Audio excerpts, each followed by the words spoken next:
রাস্তায় হেঁটে যাচ্ছিলেন এক তরুণী।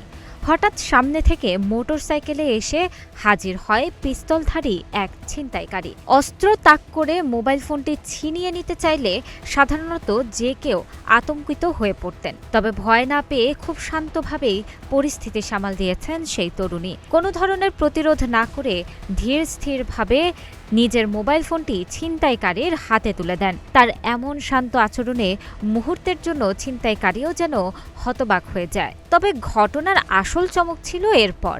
ফোনটি থেকে সব তথ্য মুছে ফেলতে সক্ষম হন তরুণী।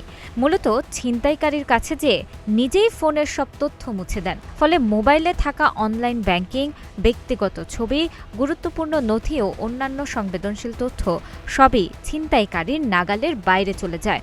এভাবে তাৎক্ষণিক বুদ্ধিমত্তার মাধ্যমে সম্ভাব্য বড় ধরনের ক্ষতি এড়াতে সক্ষম হন তিনি। তবে ঘটনার পর তরুণী তার ফোনটি উদ্ধারের কোনো চেষ্টা করেছেন কিনা কিংবা পুলিশে অভিযোগ দায়ের করেছেন কিনা সে সম্পর্কে কিছুই জানা যায়নি। রাস্তায় থাকা সিসিটিভিতে ঘটনাটি ধরা পড়েছে।